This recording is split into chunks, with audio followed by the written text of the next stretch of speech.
This meeting to order of the Wellington Village Council for Tuesday, September 25th, 2018. If you could please stand and say the Pledge of Allegiance with me, and then after that remain standing, and Dr. Dave Smith, Associate Pastor of New Sound Church in Wellington, will give our invocation. Pledge allegiance to the flag of the United States of America and to the republic for which it stands, one nation, under God, indivisible, with liberty and justice for all. Thank you. I'm honored to be here. My name is Dave Smith. I'm a pediatric ER doctor at Palms West, and my family and I moved down here a year ago to be a part of New Sound Church, and I'm an associate pastor there. 5 kids. We just bought a house in Wellington, so what you guys do here means a lot to my family, my wife and I, so honored to be here. And just pray for a second. Okay, let us pray. Lord God, we just thank you so much for this day. We welcome you in this place, and we just pray for wisdom to make the right choices, wisdom to discuss things in a lively manner, but also with respect. And Lord God, tonight we just pray that each and every one of these leaders on stage is blessed with your wisdom, Lord God, and knows how to make the right decisions for this city, and so that this city can continue to be a light for this community and this county. We just pray that every decision that's made tonight is made knowing that it's going to affect all those within the Village of Wellington, and that we think of them first. And Lord, we pray for a blessing over the businesses, the families, the schools, and all those serving in this community to make it one of the best communities in the South. We just pray all this in Jesus' name. Amen. Thank you, guys. Thank you. Mr. Schofield, that brings us to approval of the agenda. And staff recommends approval of the agenda as it is in your packet. Move to approve. Second. All in favor? Aye. Aye. All opposed, hearing none, motion passes unanimously. Presentations and... There are no presentations and proclamations. That would bring you then to the consent agenda, and staff recommends approval of the consent agenda as presented. Motion? Move to approve. Second. All in favor? Aye. Aye. All opposed, hearing none. Consent agenda. We did not have comment cards for the consent agenda, and this is the point where you would normally take, this is one of 2 opportunities for public comment. Okay, if anybody would like to make public comment, again, if we had any public comment on anything on the consent agenda, we would have stopped and heard that. So if the card's here, do they want to speak now or do they want to wait? What do you, what's your interpretation, Mr. Vice Mayor? We don't have public comment cards. 3. We only have cards that are related to an agenda item. Well, there's 3 cards that are related to agenda item 7A, and then there's one here that just says public forum. And that individual also signed up to talk about 7A, so it's unclear if he wants to speak now. It's you, Bruce. Mr. Tooman. Good evening. My name is address. Bruce Tooman. I reside at 752 Lake Wellington Drive. I took a closer look at the apparent ill-conceived waterfront concept plan. After viewing the county's property appraiser website, it appears that the 4 to 5 story multi-use building garage is located on private property. So my question to the council here is, how will the village obtain this private property? Eminent domain? You're going to pay more than it's worth? And how many zoning exceptions will be needed for this tall building in this area? And how much did it cost for this plan? Thank you.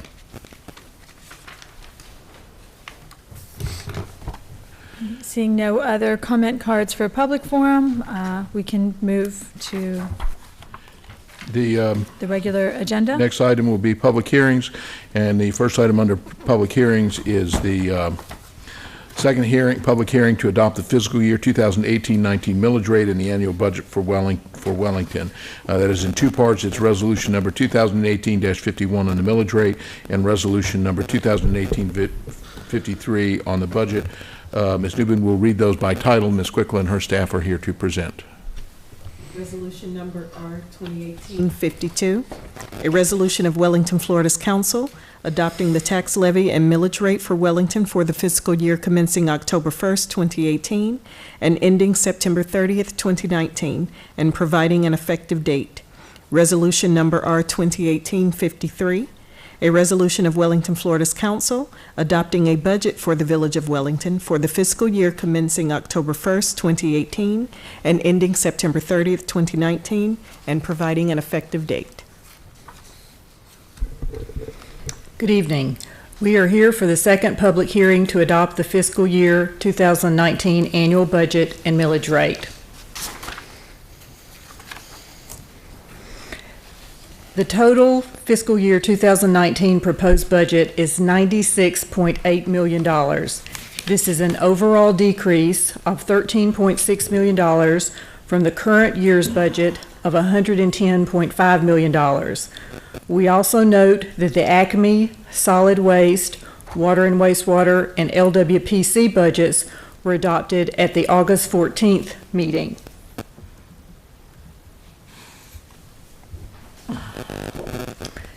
The budget decrease of $13.6 million is from these three main areas. $10.1 million of the decrease is from decreased utility capital projects. There are major replacements and upgrades of the water treatment and wastewater plants. These were funded in 2018, but we knew there would be a decrease in this year. There is a $3.2 million overall decrease in debt service payments, including transfers related to those payments.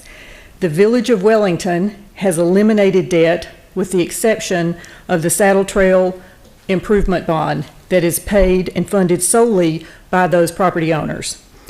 There's an overall $630,000 decrease in governmental capital projects. These three items are the main components of the overall $13.6 million decrease. Now we look at millage decisions. We started this budget process at a recommended millage rate of 2.55 mills. This increase and recommendation was based on our forecast and long-range financial plan. However, at our first public hearing, we presented additional cost savings, and the tentative millage rate was reduced from 2.55 to 2.50 mills. These additional savings are from cutting a total of 10 full-time positions and the equivalent of 1 full-time position in part-time hours from the budget, paying off governmental debt 1 year early, reducing outside consulting fees and studies, and restructuring employee health insurance benefits. Can I ask you what the governmental debt is? I thought we were already... We paid it off, yes, ma'am. Right, so that was last year. There was a decrease from that, paying it off early. The final adoption of our millage rates, what we have proposed at this point, is 2.50 mills, which is an increase of 0.07 of a mil from the current 2.43 mills. There was no change in the Acme improvement assessment that was adopted, no change in the solid waste assessments that were adopted, and the water and wastewater utility rates that were adopted included the 3.5% annual indexing, which increases a typical monthly utility bill by $2.18. The Saddle Trail Park South Improvement District, those payments on a per acre basis are $1,720.54 only to the residents in that area. The revenues for this budget, where the money comes from. We have revenues for all funds of $93.6 million. 24% comes from charges for services. 20% is from our ad valorem property taxes. 14% reserves and transfers. 13% sales tax and intergovernmental revenue.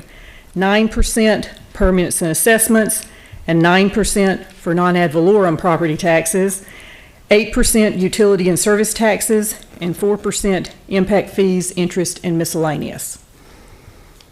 That's my favorite slide, by the way. We like that slide a lot. We like revenues. Yes. And now we have expenditures, where the money goes. 19% of the total budget goes to public works. 19% is in general government. 18% utilities and solid waste. 16% capital projects. 13% transfers and non-departmental. 10% public safety. 6% recreation and culture. The expenditures across all funds or $96.8 million. Now we look at what the Wellington residents get in this budget. The 2018 Budget Challenge Survey showed the top 3 areas as law enforcement, neighborhood safety, and flood control and drainage. These 3 priorities, for law enforcement, we have included the 3% contract cost increase. We also have the community policing unit, the street team, a low crime index for comparable cities in the county, and then we look at neighborhood safety. We have our Great Neighborhoods Grants program, as well as neighborhood block parties, assigned code enforcement officers, and our walk and talk program. For flood control and drainage management, we have the ACME repair and replacement program, swale maintenance, our maintenance of pump stations, canal banks, aquatic weed control, and our road drainage projects. What is in the budget? Our Parks and Recreation, we have increased amphitheater and the lakefront events. We maintain our senior focus with our senior club contribution, our landscaping tree replacement program, the Keeley Spinelli Education School grants funded at $400,000, our neighborhood housing rehabilitation grant program, our public works program that includes road resurfacing, sidewalk and guardrail repairs throughout the village, our public safety, which also includes flying pest control program and an upgraded notification system, and our community senior transportation and paratransit subsidy. Excuse me. Our capital improvement projects include major projects for the utility facility expansion and water reclamation facilities, the waterfront activation, the village park field improvements, village entrance monuments, neighborhood sign replacements, the Forest Hill Boulevard and C8 Canal Improvement Project, the Greenbrier Park expansion, and the Neighborhood Parks and Trails Program. We have $7.6 million in new and ongoing capital included in this budget. What will this cost? For the utility customer, the average increase is $2.18 per month.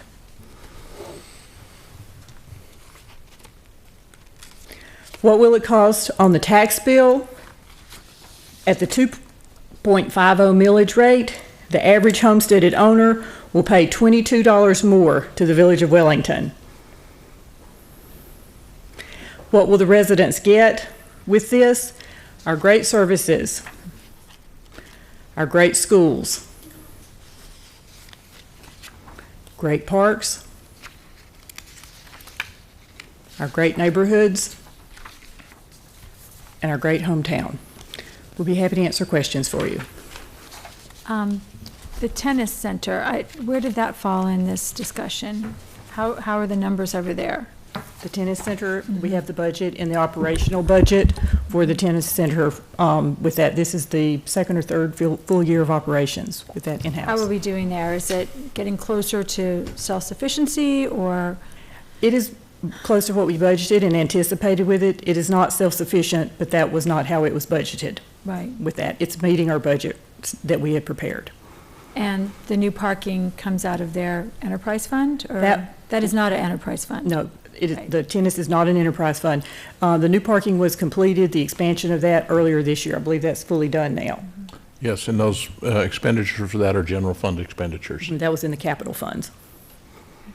Any other questions from the council? Ms. Quiggle, if you, last meeting, we went over how we got from 2.55 down to 2.50. That's correct. Walk me through exactly how we did that, because there seems to have been some confusion between that meeting and this meeting and some press accounts. Can you walk me through that? Okay. Bear with me. We eliminated 3 more full-time positions. The original budget at 2.55 mils included the elimination of 7 full-time positions. That has increased to 10 full-time positions, plus the equivalent of 1 additional position with part-time and supplemental hours. So 3 more full-time positions were eliminated. But those aren't people at this point. Those are just positions That is being eliminated. correct. No one's being laid off. That is correct. We also reduced the legal department outside services budget by $50,000. We discussed that at the last meeting. The CPI wage increase was originally budgeted at 3%, and that was reduced to 2%. Go back. I'm sorry. All right, I'll go through that. And the last item was the elimination of the strategic planning consulting budget that was not eliminated, it was reduced also. Okay. Those were the four And items. that's how we got, as you understood it, that's how we got from 2.55 to 2.50. Yes, sir. Okay. As the person who made that motion, let me say that I take very seriously here. I think that our primary obligations are twofold. One is to our residents, and number two is to our employees. So there was a lengthy discussion at the last meeting about making sure that while we were making adjustments, we were still fully covering employee health care, which Yes, I sir. think we did. And we talked about the number of employees that actually get the merit increase, and we came to the conclusion, I think, that Everyone. everyone got it. And so when I made my motion, I thought we had decided that we would keep the 3% cost of living raise across the board, and that merit would be adjusted so that it would only be applicable to employees, full-time salaried positions making less than $75,000 a year. That is how I recalled it. That's how I understood it as well. I apologize. I clearly did not understand that. But if we make that, if that is the adjustment, where does that put us at this moment, millage-wise? We can make those adjustments if you wish. And would we change and still maintain the 3% across the board? That would be added back in. Instead Yes, of the 2, correct. it would basically It be. could stay at the 3 that was original, and just merit would be for those making 75,000 or less. Yes, ma'am. I have a concern about that. I'm not certain that that wouldn't create a legal issue for us. I have not looked at it because I didn't think that it was an issue. But I do have a concern that, Well, if there's an issue there, we can come back and make some kind of transfer or adjustment, but that's how I think it was done, and I think that's, And how much is that 1%? Because maybe we could find an item. I have some, I have lots of problems with this budget, but I also think that planning to take down 2 buildings may not be necessary. The private construction that we expect to have 2, I don't know that that would be necessary. So what's the number that we're looking for? What we would recommend is that we will adjust our carry forward to cover these changes and our reserves so we can cover that. These are, as we say, complicated changes because they affect every department in here, but we can adjust it through there so we can have the correct numbers for approval tonight. And we, that discussion we've had during the week, and we are prepared in terms of adjusting numbers for outside services and some carry forwards to be at 2.5 with 3% COLA and 1%, up to 1% for people making $75,000 a year or less. So we are prepared with those numbers and we're at 5 with those, and we can be at 5 with those now with minor adjustments to outside services and carry forwards. okay. And Ms. Quickle, if we wanted to, last meeting, we also made some adjustments to workers' comp and other insurance policies and different things. Do we have ways that we could, if we wanted to come below 2.5, let's say we wanted to save another 100th or another 200ths? Do you have any Absolutely. suggestions in that regard? We would still look at those same areas where we've had the cost savings in, and again, through our carry forwards and reserves, we would make those adjustments to. And those are unassigned reserves, so they aren't reserves that affect our That's bond correct. rating. That is correct. These or- are unassigned reserves. Or the utility or any of those That things? is correct. I have a point. Mr. Schofield, you and I discussed trying to reduce the cost of outside services, and can you explain to people who might be watching what that means so they know what we're talking about? In every budget year, we budget for outside services, and those will include surveyors, engineers, they will include planners. There are a whole variety of people who come in and look at air conditioning systems. We have people who take a look at, every several years, we go through a process where we look at every streetlight we pay for in the village and see how many of those are working. So those are budgeted. I think the number you're talking about to get to a couple of hundreds is about $170,000, somewhere in that range. I may be off by 10,000 one way or the other. But in terms of the outside services, there are several places where we could adjust for that, and we did take a look at insurance, specifically workers' comp, and we think that there's a little bit of adjustment there as well. Question I have on that, for me, it was important that whatever number we come to, we can sustain it over the course of several years, so that we're not continually discussing millage increases every year or every couple of years. So if we were to trim it down to 2.48, can we sustain it over the next several years? I feel comfortable that we can, yes, sir. Because that is the overall concern, running out of money, because we pull from reserves every year to balance the budget. So we need to have those, we need to have some reserves by statute anyway. Yes, but we sir. need to make sure we have a cushion so we're not pulling down and running out of money. That's why. there needs Even to at the proposed 2.50, we're showing 34% as your unassigned fund balance based on the operating expenditures for the next year. So this is certainly sustainable, and at 2.48 mils, you will still be fine. You'll probably be around 33% with that, but you'll be fine. What I want to talk to you about is what those reserves are. They come in really two categories. We have several types of reserves. We have a reserve for disaster. We have disaster recovery reserves, and we typically try to maintain that about $3 million. That is not in this number. It is the Right. things that we use to get through hurricanes, and it's the thing that it takes FEMA 4 to 5 years to reimburse. We have our general operating reserves, which is what we try to keep at 29%. And then we have unassigned reserves, and they are monies that are assigned for capital projects or things in the future. And we have talked to you over the last several years about our business and our delivery model. If you recall, in 2016, I told you that we didn't start to make changes to our business delivery model. By 2021, we would have spent through the entirety of our reserves, assigned and unassigned.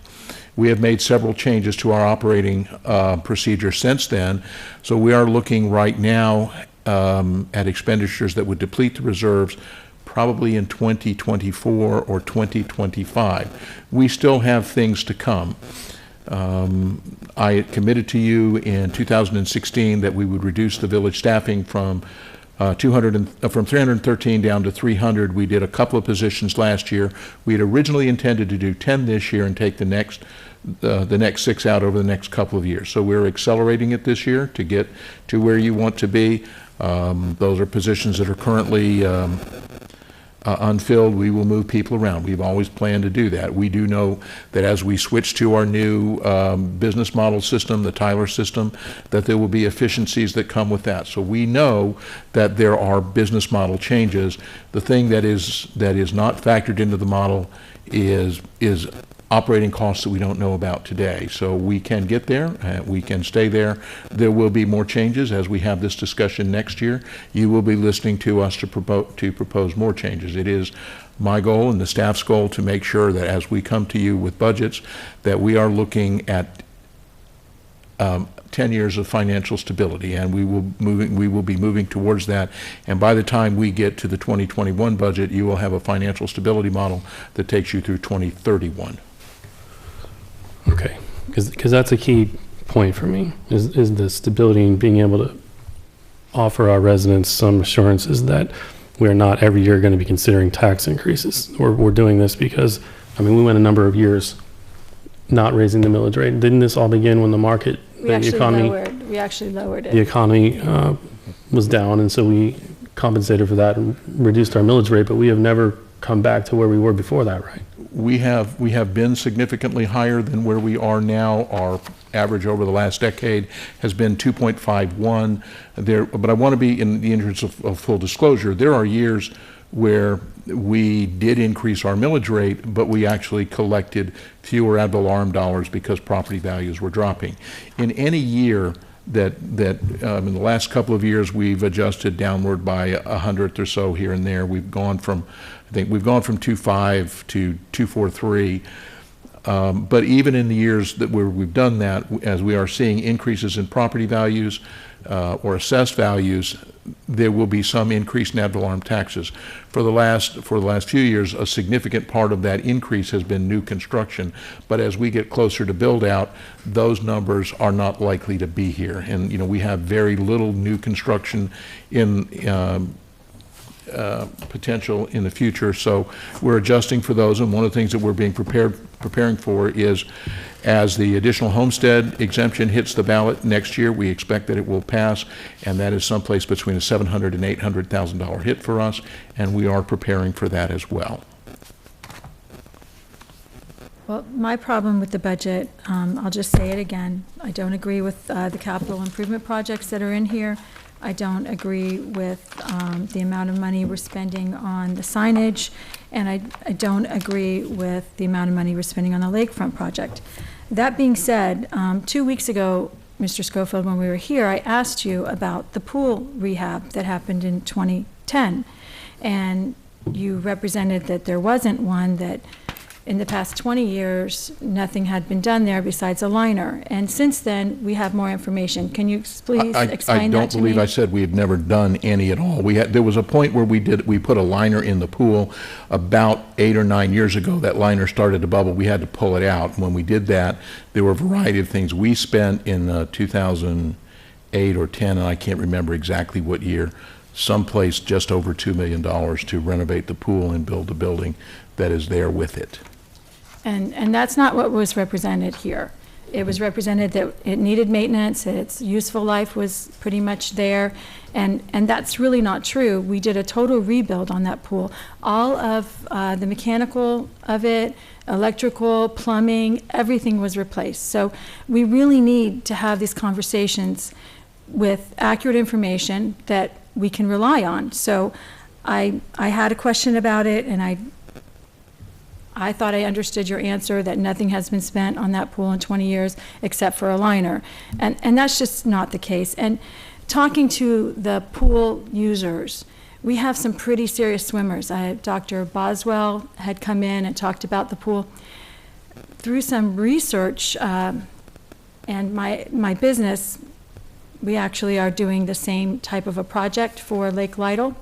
They're taking their old pool offline and building a pool very similar to ours, except for the diving well. I don't think it has a diving well, or it's a little bit different. But in the meantime, Alan Gerwig called and talked to the pool designer that did our pool, and he talked about that pool in a unique way. He said, that's the best pool in South Florida.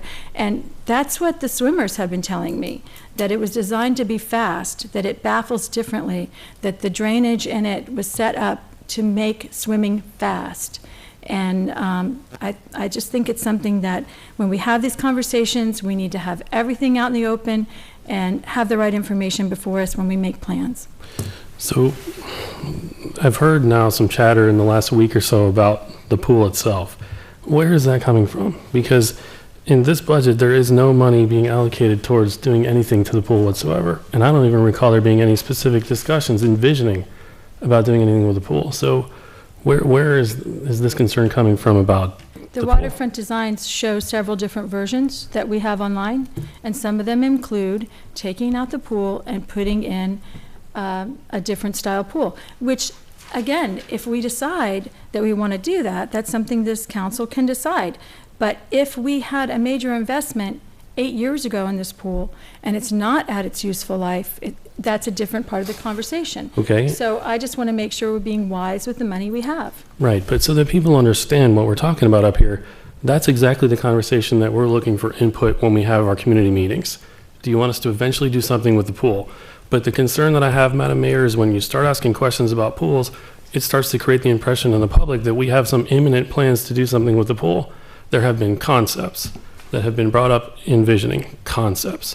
But nobody on this council has said anything that would lead anybody to believe that within the next year we have any plans to do anything with the pool. That is, again, part of the overall long-term discussion about what we're going to do with this property. That's absolutely correct. And again, so we can be clear on some other misconceptions.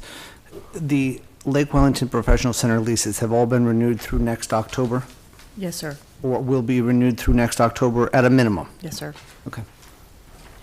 I feel a veiled accusation there, Mr. Vice Mayor, and if I'm accepting it inappropriately, I'd like for you to explain that, because I don't go out. I have not gone out and told anybody anything about this project. This project has been online. Our discussions have been recorded. People could watch them, and they can make their own decisions about the process that we've been through. I don't go out and tell people, oh no, you better get out here and talk about this. I've asked people about the pool over the years for a lot of reasons, including the master's program, which we lost. Earlier in the summer, for whatever reason, the master's program dwindled, and it used to be one of the things that we bragged about in this village. We're pretty good at bragging. And suddenly, people weren't participating. So the question came from residents to me, hey, what's going on? Why don't I have my coach I like? What has happened with staff changes? And these are things that I've brought to the manager and we've discussed.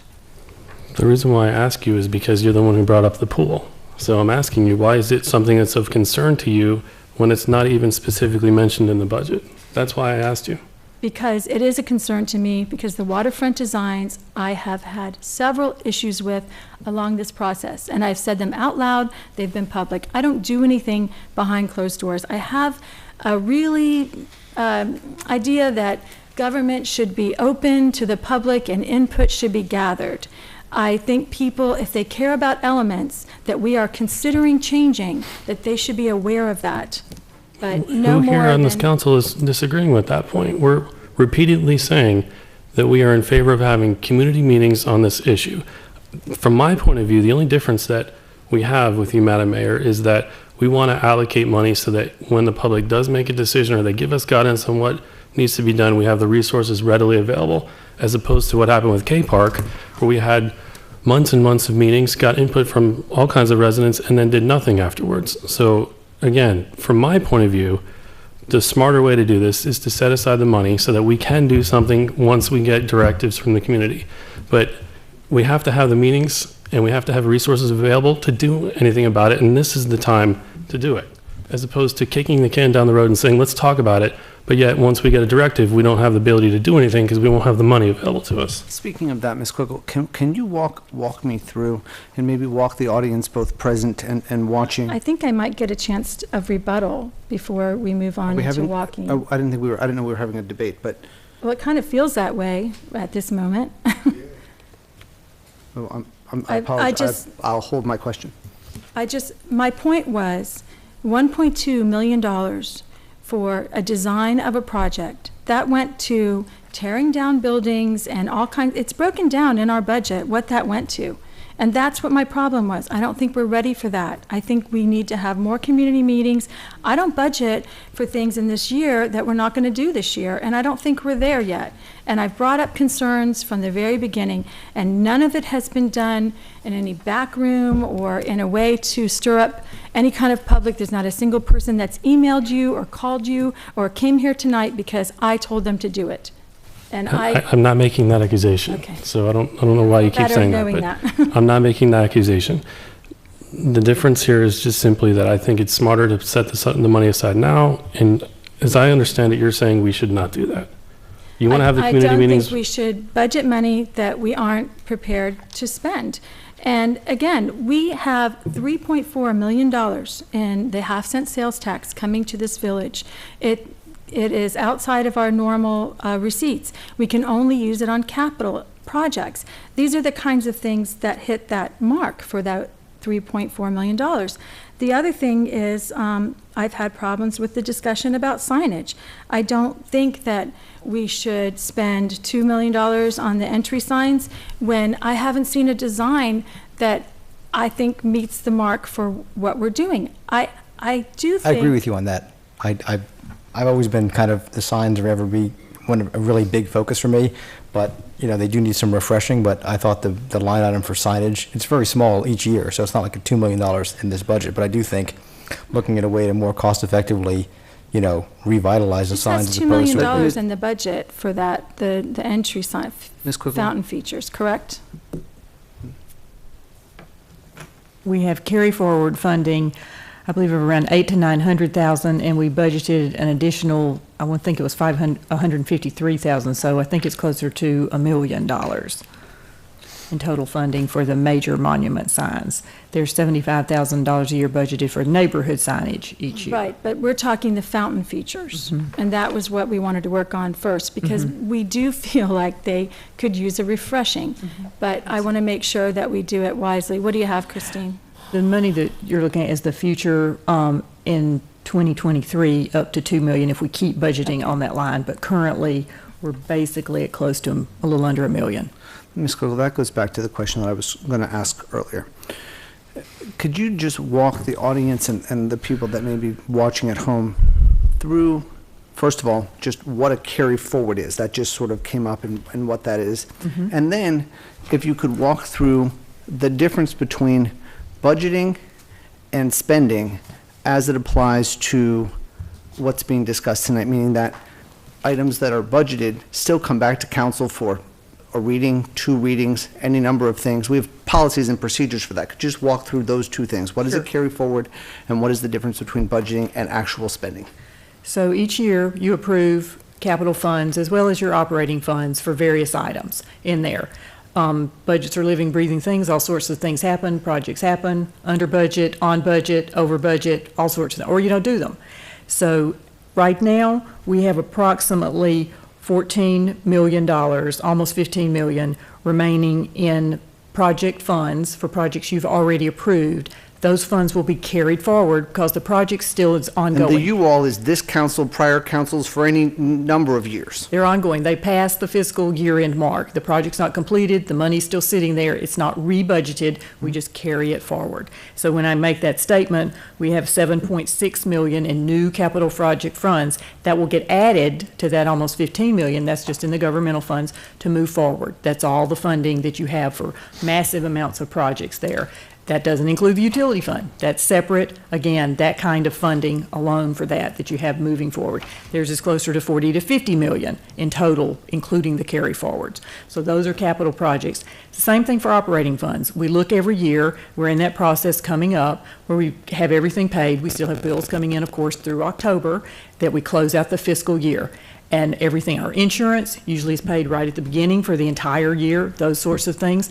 Sometimes things change. You may have some amount left over. Those funds either get carried over if we know that project or those funds are still necessary for that expenditure and it's related to that year, or it goes into your unassigned reserves that it's whatever we come out with. Sometimes things are undone, that goes to that. But we look at those things to determine what gets carried forward for things we know that we have to pay and are budgeted for. Okay, and then can you talk about that, essentially that this budget is a roadmap, correct? That's correct. Yes, sir. As a result of passing this budget, does any of these kinds of projects we're discussing, meaning the capital projects, do any of them happen automatically? No, sir. That falls under the purchasing manual policies where anything over $25,000 has to come to council. There's usually a competitive bid process or some other process related to that. You see those things. We bring all those, you see them all the time on the agendas, things we bring to you. You may recall, I believe it was 2 years ago, we budgeted for a new roof on LWPC. And I remember Vice Mayor Dreyhouse, that was problematic, and there was discussion about it. And we said, just because it's in the budget, it still comes back to you. And we actually put that out for bid. It did come to you, and we decided not to do it. So that is a clear example of something that was budgeted but was not done, and those funds did remain in that budget unspent.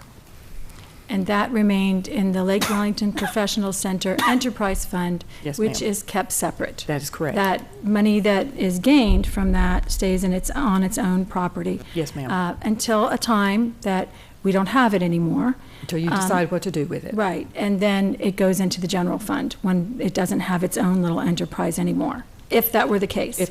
Based on your decisions. The other issue I'd like to address that you brought up, Mr. Vice Mayor, is the K-Park that you brought up K-Park. When we were discussing K-Park, we were discussing selling property, disposing of property. This is completely different. The discussions we're having now aren't a matter of us selling, I don't think, any of these properties at the waterfront. And that was a completely different process where we would just be gaining money. And that was completely different.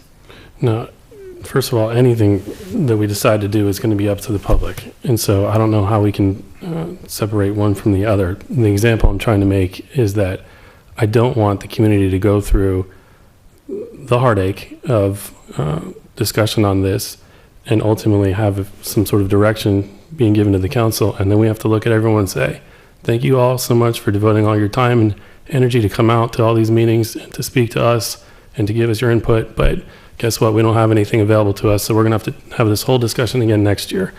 I just don't feel that's the way we should be doing this. And so all this council is committing itself to, if we pass this budget tonight, is having the resources available to us. Then we will have the discussion with the public to get direction on what you guys want to do with the property. And what I stated before was, I'm only willing to raise our millage rate for purposes that I think the residents desire, and I don't think that what we're doing here is what the residents desire, and we are raising our millage rate. I think there's only one other municipality in Palm Beach County that I have heard that is raising their millage rate. I know we do have the possibility of the $800,000 hit next year with, if Amendment 1 goes through. Amendment 1, once that happens, we'll have to deal with that if it goes through. It's really not necessarily a sure thing. Looking at the numbers, it's pretty close. So I don't know that we could automatically assume we were going to have an $800,000 hit from Amendment 1. But again, I said, if I'm going to raise the millage rate, it's going to be something that I feel our residents have a concern about. And what our residents have explained to me having a concern is safety. And this budget does not increase lighting in neighborhoods. It doesn't increase road patrols. It doesn't give us any more cameras besides what we're doing. We're doing the license plate readers, but other municipalities have cameras in public places and we have some, and we don't tell you where they are. But in the meantime, there are things we could be doing in this budget that I would support raising the millage rate for. I'm just not there. So again, this process started back when we started our directions workshop. We told our staff to bring this budget forward, and they've done a great job. I'm not trying to find fault with this budget. I'm just disagreeing with it, and that's my right and obligation. Let me make an observation, because there seems to be a perception in the community that this idea of enhancing the lakefront was created by this council this past year. And as I understand it from visioning sessions and direction sessions, for the last 10 years, this development of a town center concept on this site has been going on for a long time. And the acquisition of the Lake Wellington Professional Center footprint in 2013, which none of us voted to do. 4 of us weren't here. The only one that was here didn't vote to do it. So none of us voted to acquire the property. But when they voted to acquire the property, the intent of acquiring the property was to acquire the dirt underneath it. It was never to operate that building in perpetuity. And when they acquired the property, it was always a, when are we going to remove that building, not an if we're going to remove that building. So I think there's a misperception that we suddenly decided as a council that we should tear this building down. The building was purchased for the purpose of eventually tearing it down and continuing the development of the town center concept on this site. And, you know, right now we're in the conceptual planning stages. We have nothing committed. We've seen different concepts of different things. And none of that's set in stone. None of that's even going forward yet. What we're doing is setting aside the money so we can have the forums with the public, find out what the public wants to see so we can improve this site. I mean, Mr. Schofield, we talked and we looked through past visioning sessions and the PowerPoints and how we acquired this property to build this building. We built the amphitheater. We tore down and moved the tennis center and built a new community center. This is all a long-term vision of what's going to happen on this site. It's not something that this council has suddenly decided, hey, why don't we tear down the building and do some lakefront stuff? This has been going on for a long time. We are just now getting to the point where we're going to talk about actually doing something. And I understand that the businesses who are in Lake Wellington Professional Center are concerned and don't want to lose their building. I understand that. That's natural. Of course not. And as I mentioned last time, and as Vice Mayor Drayhouse mentioned last time, I know at least the two of us, not working apparently in parallel tracks, have been talking to other potential investors and developers to find a place to relocate those businesses within Wellington, because we don't want to kick you out on the street. We want you here. You're a vital part of our community. The goal is not to throw people on the street. The goal is to continue to enhance the community we have by doing what has been envisioned for this property for a long time. Now, the vision is still changing, but we're working on that, and we want your input. So I don't want the perception to be that I've read, the article in the Town Crier that, the only one, we're an anti-business council. That couldn't be further from the truth. So I want to get the narrative straight as to what's happening and why it's happening. And I think that's important for this discussion going forward, because I think there's been a lot of, especially, I'm on social media a lot. I think there's a lot of, information being shared out there that's not entirely accurate. So I think that needs to set the stage for why we're even having this discussion in the first place. We didn't think this up. And to bring a little more clarity to that discussion, there was no master planning on this site. This first time that we sat down with Barth was the first time I've served for 8.5 years. That's the first time I saw any master planning talk. So I embrace the master planning talk. I think that's something we should be doing. But no, it didn't happen on this site. It happened a little bit piecemeal. It happened, this whole site used to be a golf course. So one of the reasons you see some elevation and grade changes throughout the property is because it used to be a golf course. I mean, we did not do the master planning at the time, and I didn't vote to not buy Lake Wellington Professional Center.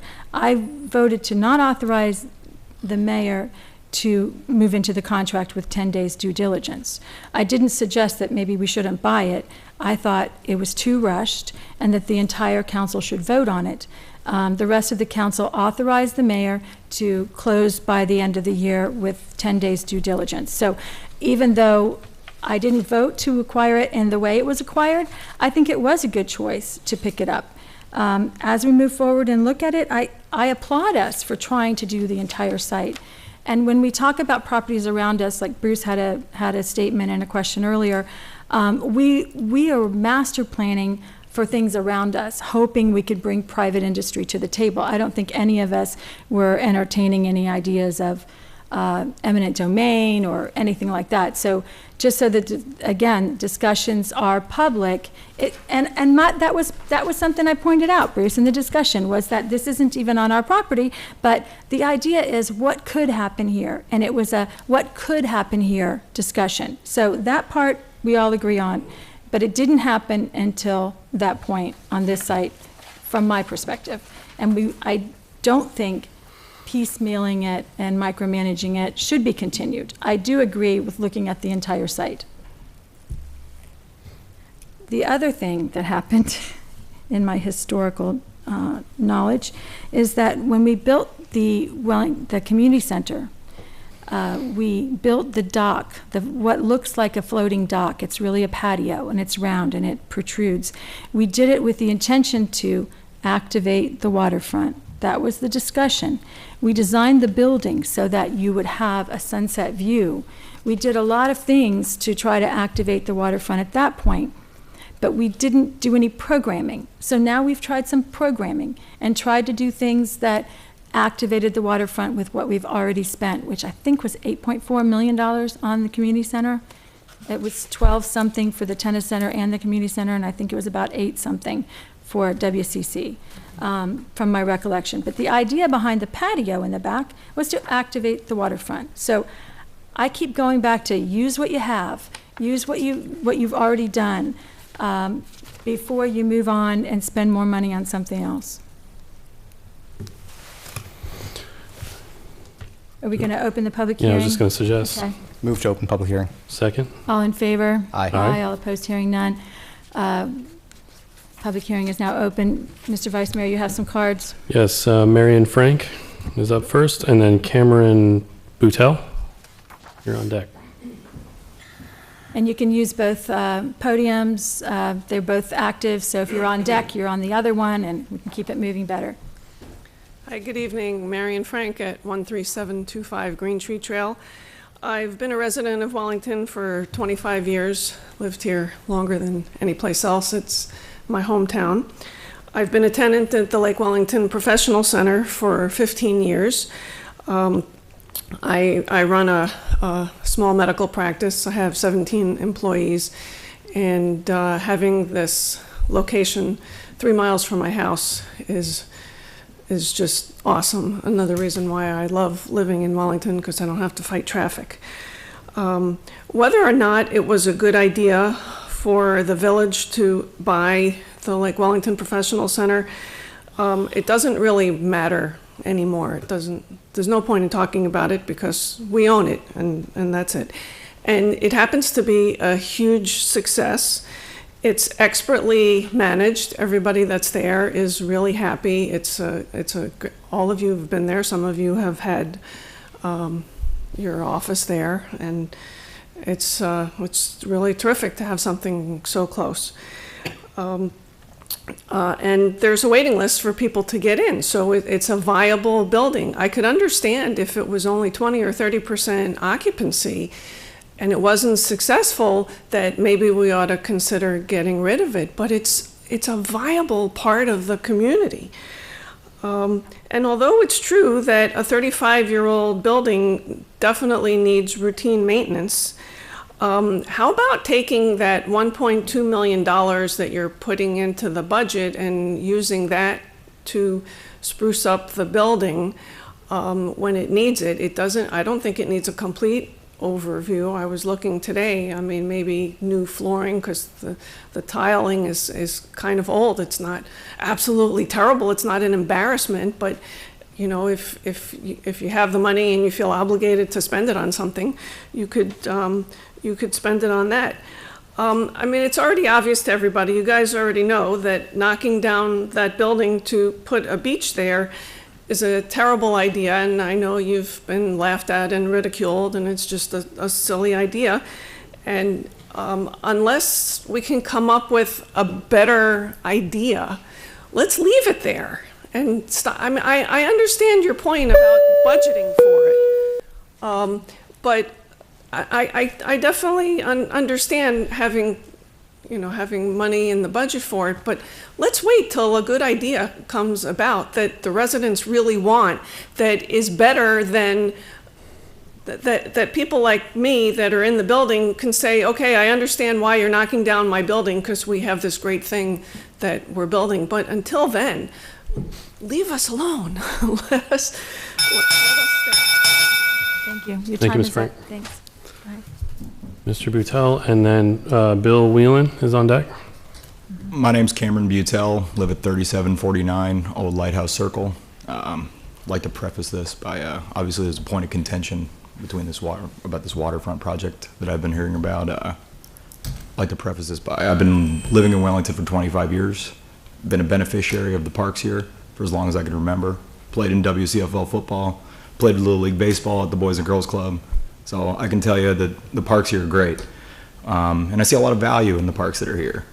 But what I'm struggling to see is the value of this proposed waterfront. I don't see value in displacing business owners. I don't see value in creating a beach when we're only 15 or 20 minutes away from a beach, which will undoubtedly be a depository of animal waste. I see a liability. I don't see value. I see a liability of people getting bitten by venomous snakes and drowning in the lake that's sanctioned for the government of Wellington to use for water sports. So that's why I wanted to come and speak. I just don't see any value in this project. I see more of a liability than anything else. Thank you, guys. Thank you, Mr. Patel. You don't have to use your whole 3 minutes, but you can if you'd like. I don't have to? You don't have to, I'm saying. Linda Cameron. Reich is on deck. Linda Reich. I probably will. I've been known to speak a lot. First of all. Name and address for the record. Sorry. Bill Whelan, 9662 Westford Court, Wellington, 33414. First thing, I want to clarify a couple of things. The pool was discussed at great length 2 weeks ago, so I don't know why we're thinking that it wasn't discussed. It's been discussed, all right, ad nauseum, I might add, all right? So this waterfront project that we keep talking about should go the way of K Park. The people that were up here that were pushing K Park aren't up here anymore.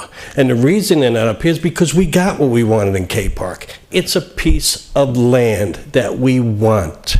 We don't want more development. We don't want commercial development. This is a quiet equestrian community. I raised my children here. They swam at that pool. they're now off at college. So, I mean, in theory, we could just leave and you could do what you want with the village, but that's not what we want.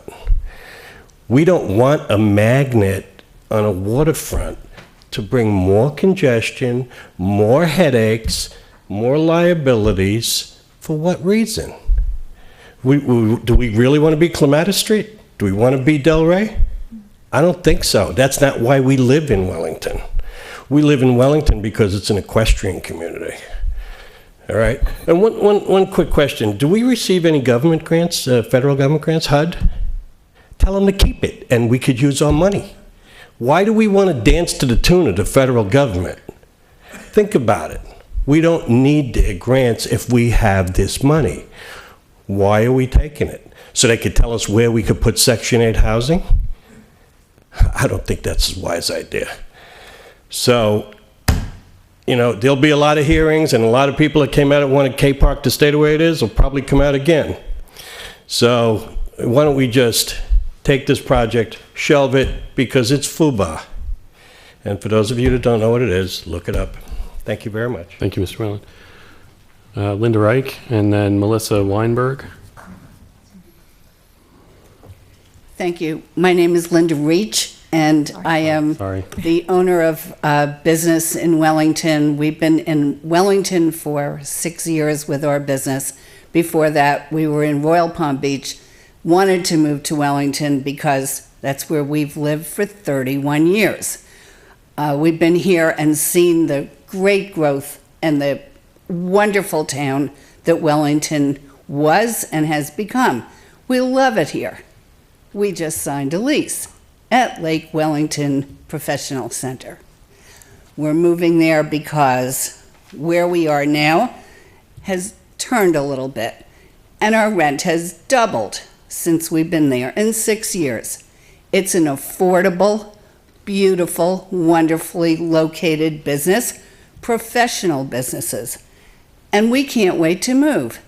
And then we started reading about making a beach out of an area that has alligators and snakes and snapping turtles. And I know that because I live at the north end, right across from a canal, and we know it's in there. Who wants to go swimming there? You don't want to go kayaking there, in my opinion. You fall in, you risk your life. I just don't see the point of moving all these businesses out. We are all small business owners. We work very hard. It's affordable. It's a wonderful location. It's a wonderful building. Yes, it needs some improvement. I can't see why you can't take the money that you have allocated to design plans to fixing the building. I was there the other day looking at our space, and the roofer was there making some repairs. But obviously you need a whole new roof. It's been, the building's been there for 35 years. Things wear out, just like in my house. We have to keep things upkeep all the time, but it's affordable because we're already there. The same with this building. I think the building is very important to the village. And 140 businesses, 170 businesses, that's a lot of businesses that will have to try and find another place. And affordable, there's not much affordable in Wellington. That's why we're moving out of a retail location with our business. And I can't wait to move because I know that we're going to get a lot more business from the professional people that are in this building. So that's what my feelings are. And I'm very upset. Thank you. Thank you. Melissa Weinberg, and then Bruce Tooman. Hi, Melissa Weinberg. I reside at 1957 New Haven Avenue in Wellington. I have been a Wellington resident for about 9 years, and I've been leasing 2 office spaces in Lake Wellington for the past few years. And I could tell you, when I was first starting my business, and I'm an entrepreneur, it was very difficult to find space. Nothing in Wellington or even the western communities, and if I did, the lease terms were very long and the prices were very steep. So when I found Lake Wellington, it was a godsend to me, and it's really helped me be able to build my business into what it is today. Demolishing it just, in my opinion, is going to be a travesty. I know you had mentioned that you're looking into alternatives for the tenants to have other spacing. But are these private investors? What is the rent going to be? Is it going to be comparable to what we're paying now? Another question is, will it be a lateral move? Will all of the Lake Wellington tenants have first dibs on this office space? And where is it going to be? I mean, I don't see any vacant land that you could build an office park on or even see any vacancies. So that's a big concern for myself and the tenants. Another thing is, again, the beach. We have a beach 20 minutes away. My understanding is that it's going to be for a beach area, kayaking. I don't think it's going to put restaurants or something that's going to create a ton of revenue for Wellington. I mean, bounce houses, lake events, what are you going to charge? $5 a person, $7 a person, not every day of the week. So what kind of money is that even going to bring back into the village of Wellington to put a beach area? Another concern I have, and if I could say, I'm there about 6 days a week. I don't even see anybody kayaking. I don't even see any activity really for that. So, I mean, I don't feel a need for it as a resident. I just think it would be a waste of money, a waste of time. There's signs, don't get close, there's alligators. And I could tell you from when I was a youngster, I used to party at the beach. I grew up in New York. That's where we used to go. And I feel if we have a beach area, that's just going to give it an area for young teenagers, young adults to go. They're going to drink, they're going to party. What kind of law enforcement are we going to have? My brother's with the sheriff's department, and I was asking him about that. I don't see anybody really patrolling that area now, so that's just something to consider. You're going to have vacant beach space, just what's going to happen when you're not having events, who's going to hang out there. And again, this has really helped my business flourish, and I just feel it would be very difficult for the tenants.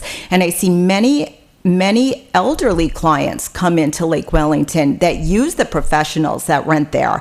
And I could tell you, it's not just about displacing business owners. Are their clients going to travel to them if they have to move to Royal Palm or if they have to move to West Palm? And it's just all in a hole. So this is my first time attending a council meeting, and it was just important enough for myself to have my voice heard, and I hopefully hope it means something. So thank you. Thank you. Thank you. Mr. Tooman. I have a video on here. Unfortunately, they could not get the sound to work. So I'm going to try to narrate it if I may. Well, Lake Wellington may technically be a retention to allow more. There are at least different species of fish on the lake. It is coming on, but it's not working right. You might want to hit mute and just talk because it's hard to hear that. Yeah. There are type of fish. That's sailfish. It was working on my place. And channel catfish. Well, okay. Some tilapia. It's not working. Okay. These things never seem to work when you need them to. Yeah, exactly. If I may start from the beginning. So we got that you're a fisherman on the lake, Bruce. That's what we got so far. My name is Bruce Tooman. I reside at 752 Lake Wellington Drive. Technically speaking, Lake Wellington is a retention pond, but it's a lot more. There's a dozen different species of fish throughout the lake, a lot of bass. There's several different types of catfish. This is a sailfish catfish. There's also channel catfish that get really big in our lake. We have some tilapia in our lake that's kind of unique, some good-sized ones. And, of course, a lot of bass, if we take care of our lake. We've been losing some bass, and some pretty good-sized bass, too, to boot. We have some very colorful fish, like the Mayan cichlids in our lake. And we also have some unique fish that should not be in our lake, the clown knightfish. For some reason, people dump in our lake. Wildlife is attracted by our lake. We got some beautiful blue herons that come through our lake. And the ospreys is really the only predator. 8 years, I've never seen a gator in our lake. The ospreys also compete with us for fish. We see them diving in the fish all the time. There's blue wood storks, Spoonbills, blue herons. I tell you, the spoonbills are a very beautiful fish, bird here. You can see how colorful they are. We also have some Egyptian geese that came a couple years ago. These are green heron, very stubborn, like some of our politicians. We also have this bird. I have no idea what this bird is. Anybody want them? I feel sorry for the turtles. Yeah, I've caught some of them. It's hard for them to get out of the bank to dry off. Otters, we had several families of otters throughout the years that entertain us. It's a great lake from that standpoint. We had a boat parade this year. Dozens of boats withstood the winds. There were some strong winds out there, and we had hundreds of people lying the banks watching our boat parade. Can't wait for the coming up in the thing. This osprey is like a lot of us, trying to keep their heads above water. Even small tax increases can cost us a lot of money. Now, we do our best to try to get food on the table, but again, even small increases in taxes will hurt the family business, family things. As you can see, he didn't want to let go of that fish. Our pool area, it's great, it's public good. Yes, it is. Most complexes don't have pools this size. However, our office building is not for public good, it's private sectors. I say, let's sell it to the tenants. Let you take over its condominium, and then you don't have to worry about the city anymore. Because it was never meant to be used as an office, it will be tearing down. Sell it to them. Keep in mind that while our budget has decreased, we're paying more. So how does that work out? How can we pay less but pay more? Thank you very much. Thank you, Mr. Chairman. And thank you for the time you put into that. I can tell it took a while. Sorry it didn't work. Any That's more it for the cards, That's Madam it? Mayor. Okay. All right. Any further discussion, or is there a motion on the resolution? Anyone else want to speak? I'm sorry. There's someone raising.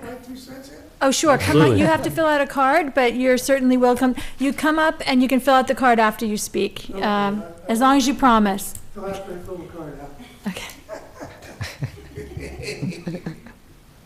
Okay, Peter Tauber, 13676 Folkestone Court, and I first saw this discussion of the building a couple of weeks ago, and I said, "Oh my God, what do they want to do that for?" It just fits right in with the place, and I've been in Wellington 17 years and love every minute of it. Enjoy all the activities, senior activities. I'm also a sports official and have worked over at the Recreation Center, and I also officiate volleyball for the state of Florida. And so I see all the kids when they're 7 years old until through high school. They all come up to me and say how much they like the work I do. But anyway, I love this community, and like the people said here, why throw them out of their building? I live on the lake behind the senior high school, and the birds come up and visit me as well as this gentleman here. And I would hate to think of throwing us out and putting a new building up there. So I was wondering, our taxes went down, but we have to pay $22 a year more. The millage went up. I can't figure that one out, but I don't mind paying the extra $22 because it's just, fantastic to live here, and I appreciate it. Thank you very much. Let me get my card. Yes, you can fill out your card. Thank you very much. So if there's no further public comment, is there a motion to close public hearing? So moved. Second. Second. All in favor? Aye. All opposed, hearing none. The public comment is closed on this now, so. Madam Mayor, if I... Sure. So, okay.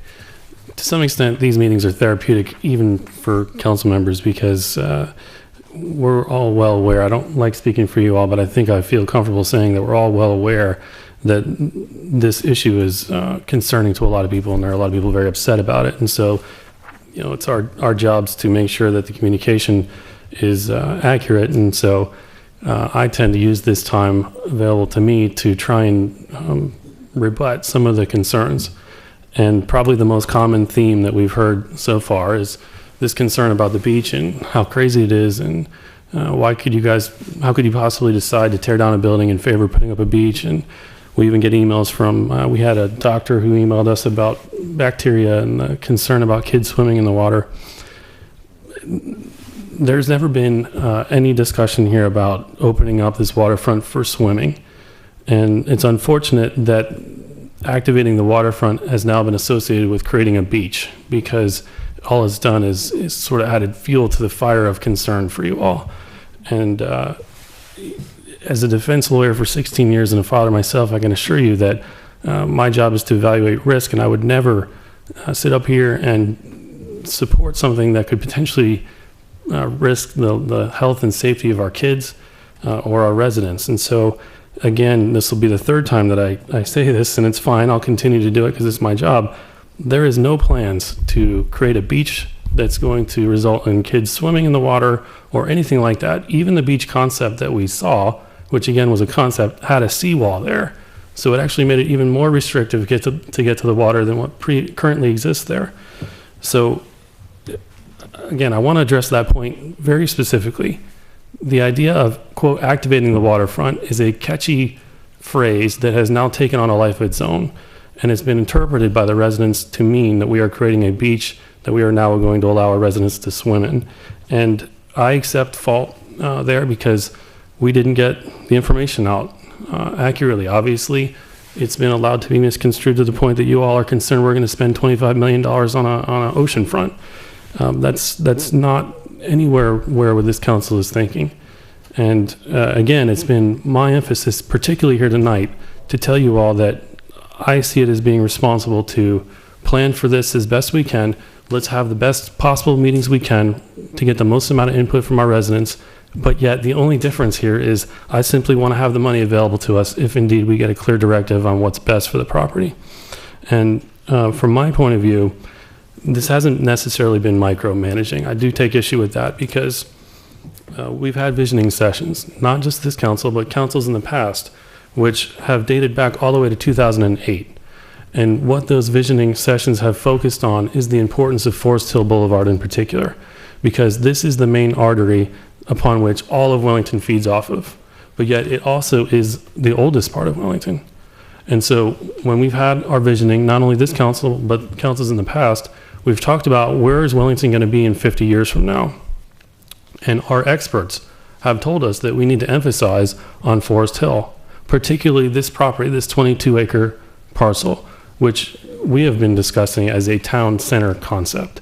And so activating the waterfront has sort of taken over the narrative, but it's a much bigger part than just the waterfront. It's what to do with this 22-acre parcel in particular. And so if you've been here in Wellington for more than 10 years, you'll know that this has been a strategic growth pattern over 10 years. It started with the amphitheater, it went on to City Hall, it then went on to the community center. We are working our way across this property. And from my point of view, the more we invest in this property, the better for the community, because it is the oldest part, but yet it is a central gathering point upon which everybody in town has easy access to.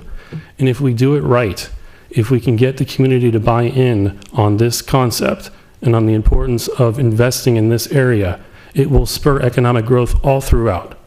If you'll notice, the townhouses that are across the street from this property are among the oldest in Wellington. If we do this area right, we will encourage people to come and invest in those properties because they're going to want to live next to this area.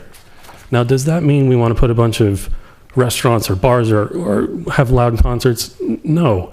We want to get input from the community as to what you all feel is best.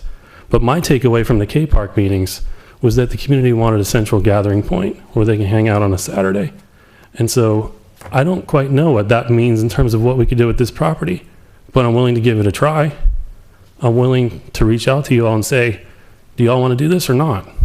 And if the directive from the community is we don't want to do it, what has this council done in the last 2 years to lead you to believe that we're not going to follow along with your directives, that we're not going to take into consideration what you all want us to do? I think that for the last 2 years, we've worked pretty well together, and I think we've worked very hard to build the credibility of this council so that you all have faith in us to do the right thing. And so when you hear things like the city council is going to spend $25 million on a beachfront, I would hope that for the past 2 years, we have earned enough credibility that you all can give pause to that and say, that doesn't sound right. Maybe I should come to some of these town meetings like you have, and I really appreciate the time that you've put into it. All I'm asking for is a lot of process to play through. Let's see where these meetings go. And I think we can all work together to come up with something that we can be very proud of that will take Wellington 50 years into the future. Any other comment? That's going to be really hard to follow, but Yeah. I just want to add that, the building was acquired for the purpose of a decade-long project to be a green recreational space that could be used by all the residents. And, I mean, we are very business-friendly. I don't think, we want to put anybody out of business, but we have to look at the overall picture. The building is in need of a new roof and repairs to the point of $1.8 million, and you ask, why do we not put that money into that business? But I don't think the government should be subsidizing private business. Why are we not putting it to someone else's business down the street? Why this one?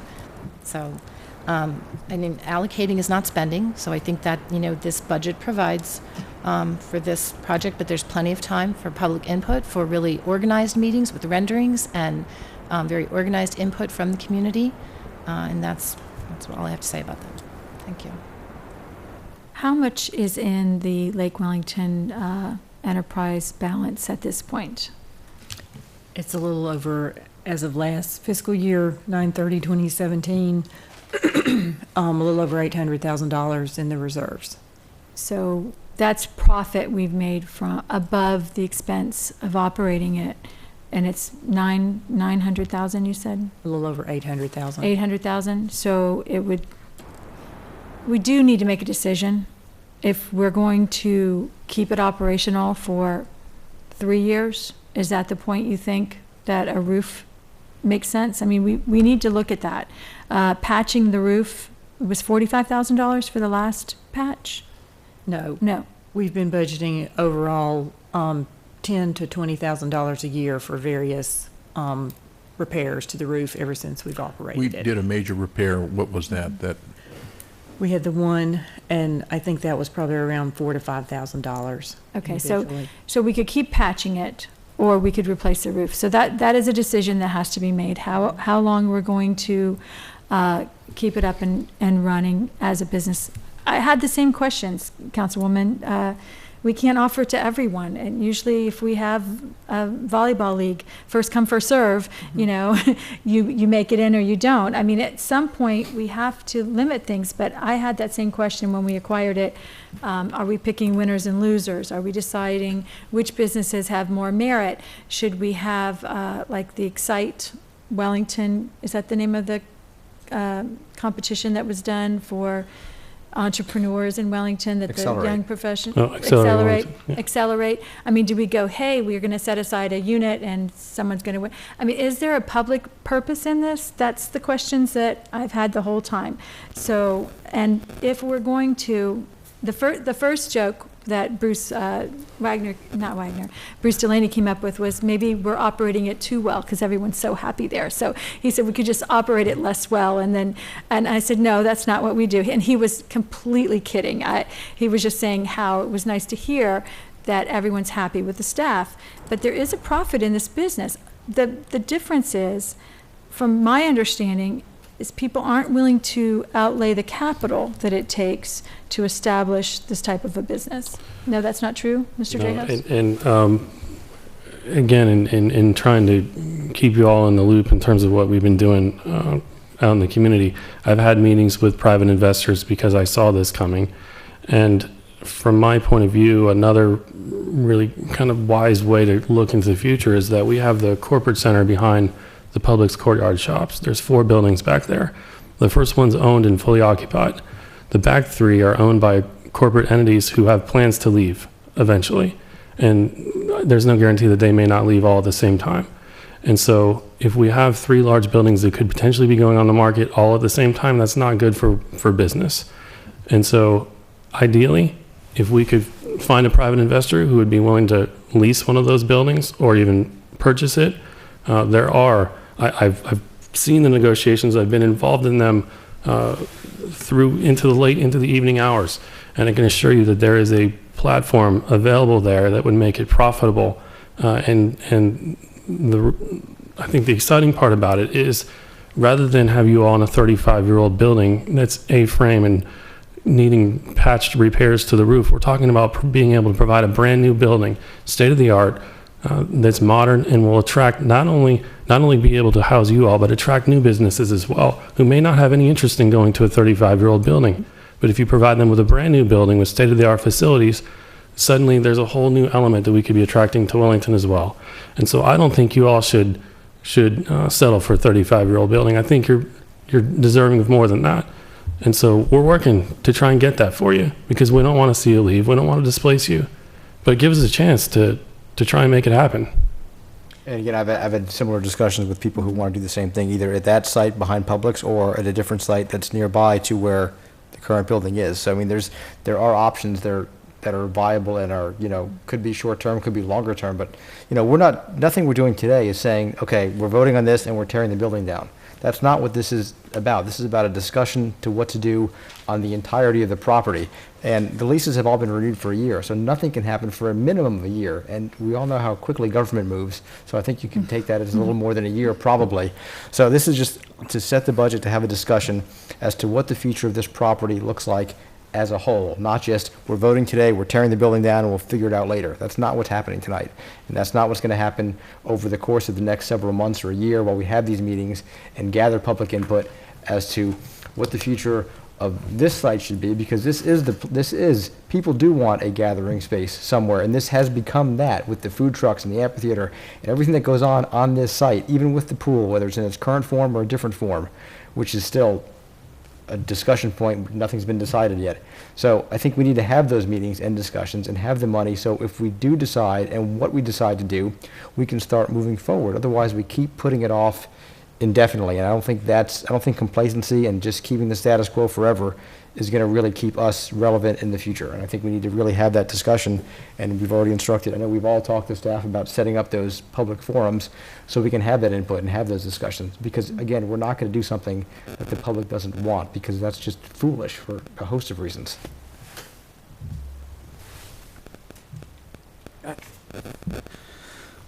I think that's absolutely right. Ms. Quiggle, let me ask a question. You said there's $800,000 in the Lake Wellington Professional Center fund. Is that correct? The fund balance reserves, yes. What did we pay for the building? We paid $5 million and we received a $1 million contribution. So $4 million. Yes, sir. Okay, and has any money gone to pay back that principal? I mean, that $4 million came out of the general fund, correct? That's correct. Okay. And we've never That is correct. adjusted rents in that building to the way that, let's say, private business would to recoup that $4 million, correct? That's correct. Okay. And it's, we all agree that it's a 35-year-old building, that it is a wood frame building, that it doesn't have hurricane wind. I mean, I think when you listen to my colleagues, including the mayor, I think the fact is that going forward, Wellington, all of you who have spoken tonight, all of us who have grown up here, all of us who live here, who have come here to raise our children, are here because this is a great community. This is a community that has been a spectacular place for families, and as the mayor said earlier, we're the first people here to boast about that and talk about it at every turn. And we need to make sure that we will continue to do that and be able to continue to do that, not a year from now, 2 years from now, but 5 years and 10 years and 20 years from now. And so the fact is, spending $1.8 million on a 35-year-old wood frame building is probably not the Wellington standard.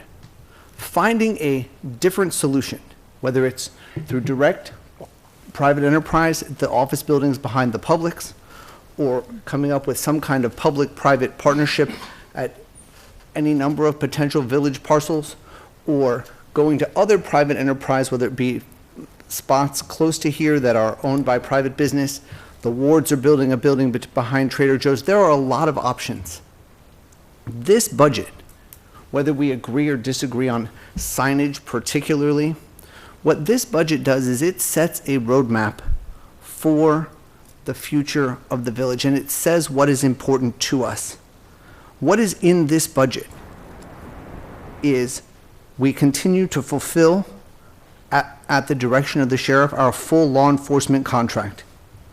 We protect our workers by giving them raises and giving them healthcare and making this a first place or a first class #1 place to work. We deal with drainage so that we do not confront major flooding during hurricanes with the Forest Hill C8 drainage project. We further enhance our park inventory by constructing Greenbrier Park, something that we have heard about at this council that people need more multi-use, multi-purpose fields.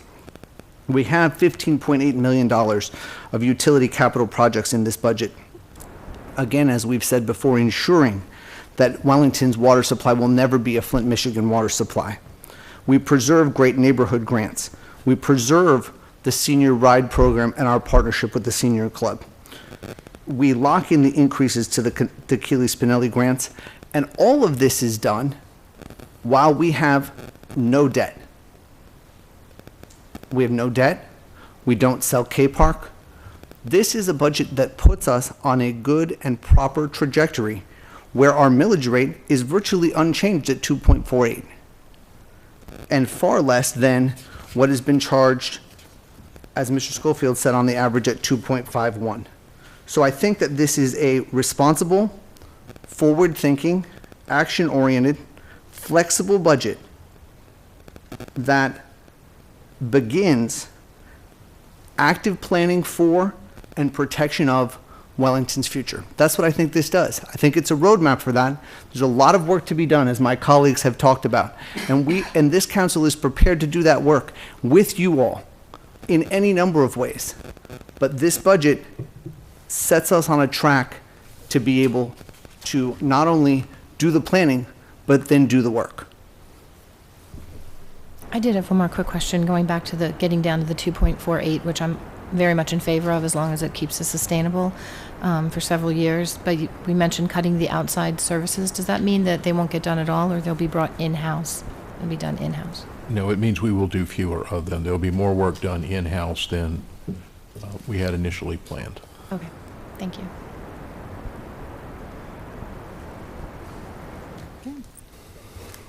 I think the question is, would we have necessarily bought Lake Wellington for $4 million to operate it as a business? The capital investment is the issue that I've heard from the same businessmen that own the same buildings you're talking about that aren't new either. But I understand that we have a lot of work to do, and I'm going to keep doing that with this council and work towards the right solutions.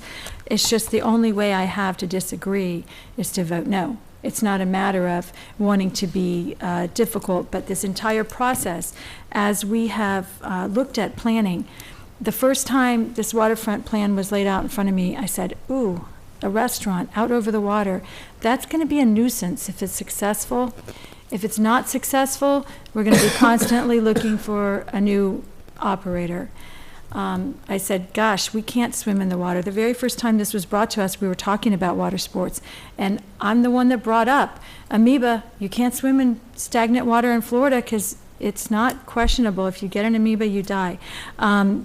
It's not I'm not as worried about alligators as some people are, or snapping turtles, but bacteria and amoeba is a whole other thing that I brought it up when we originally talked about it. So my frustration with this process is I wrote down on this plan with Mr. Schofield, I said, this is a fatal flaw. A restaurant out over the water that's successful just makes all those hundreds of homes that back up to that lake unbearable. You wouldn't want to be on your patio. To me, we were forcing things into this plan from the very beginning. So I applaud you for listening. I think we should continue to listen. But we should also know when we come to the table who our residents are, what this lake is. I think there are lots of ways that we could activate. I love to see the boats out there. I think some floating docks for them to come up and tie up and be able to participate in the events that we have at the amphitheater by coming by boat. We tried, I think, with the TPA to say it was transportation, and they didn't really fall for that, but we were trying on the grants. I'm sorry, we look for money. That's just what we do. And it didn't work as far as transportation, but I think it is transportation. Our residents love it. They love the lake. So I want to do something that encourages use of it, that works with us, and I applaud you guys for all wanting to take a long-term plan on this. I think that is something that prior councils did not do. Like I said, we didn't do any of that. We just did little pieces as we went along. So I'm looking forward to the process. If there's a motion.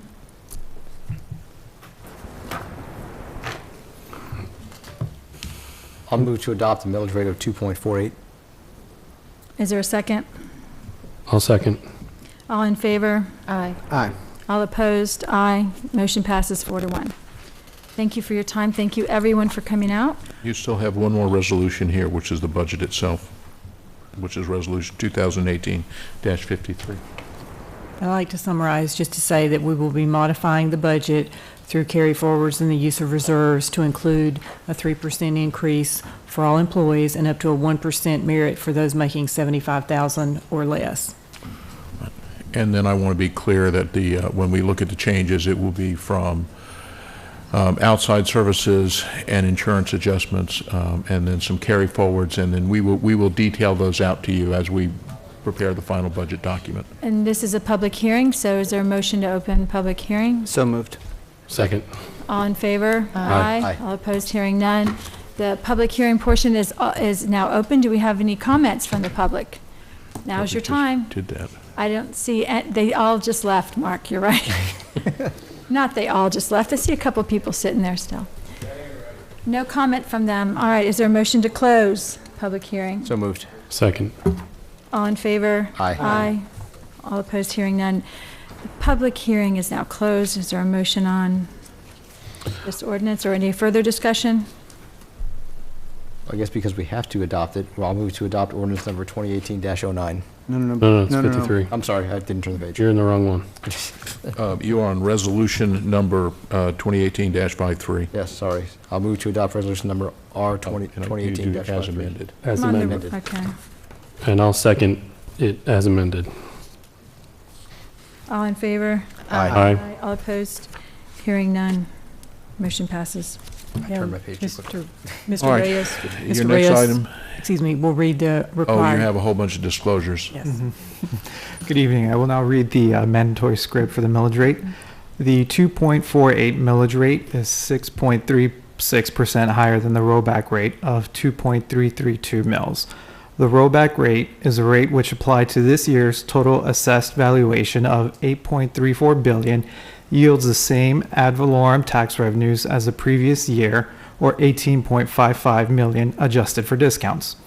Adopting the proposed rate of 2.48 mils generates $19.65 million adjusted for discounts, or an increase of approximately $1.1 million from last year.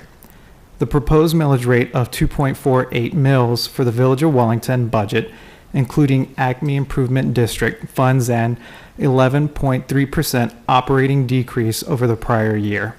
The proposed millage rate of 2.48 mils for the Village of Wellington governmental budget, excluding Acme Improvement District and Enterprise, funds a 3.8% operating decrease over the prior year. Thank you. Thank you. Thank you very much. Now we have, Now you have ordinance number 2018-09 for fiscal year 18-19 annual capital improvement element update of Wellington's comprehensive plan.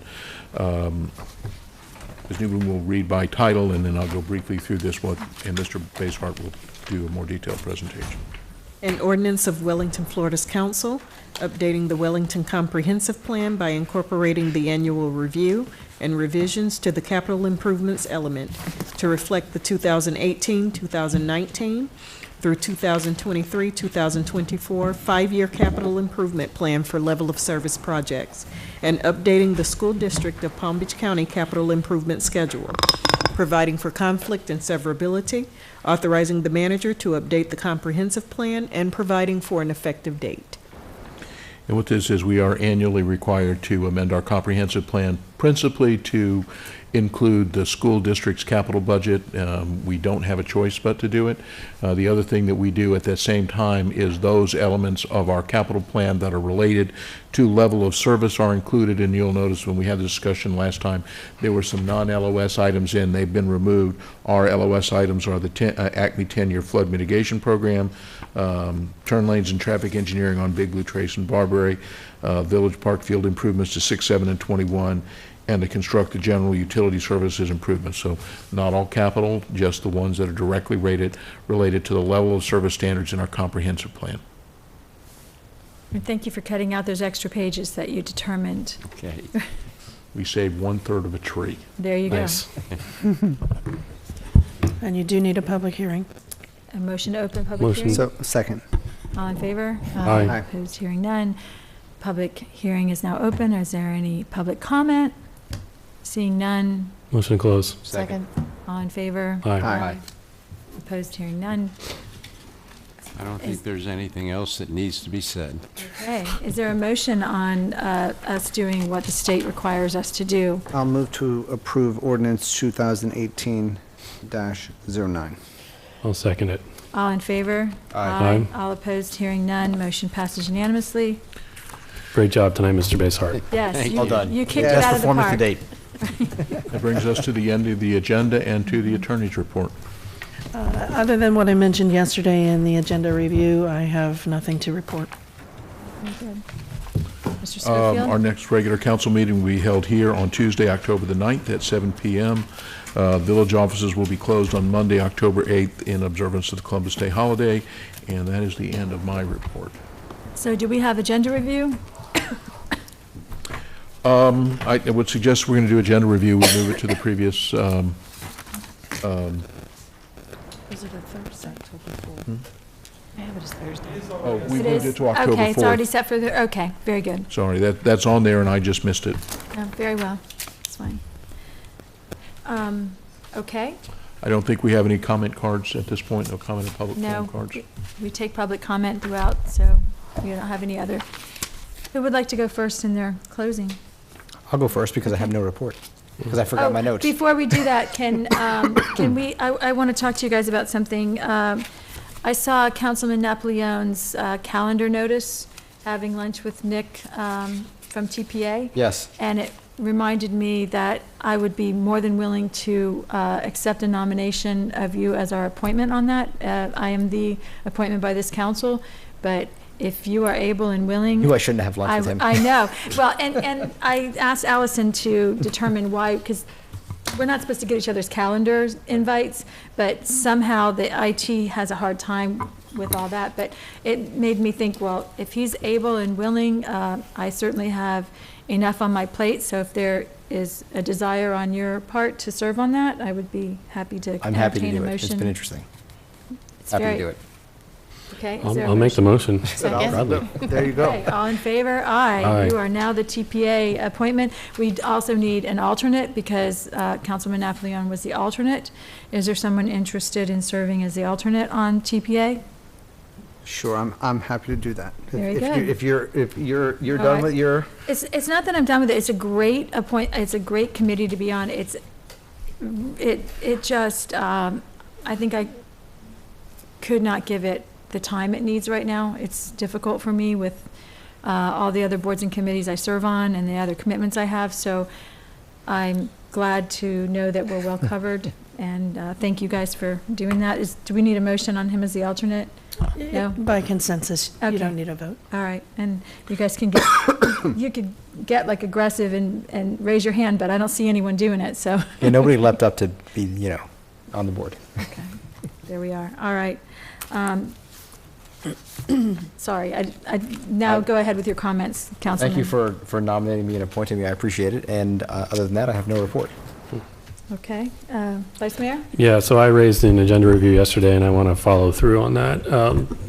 There's obviously been a lot of interest in what's going on at the golf courses on Polo North and Polo West, particularly since the grass is getting higher and it doesn't seem to be getting cut.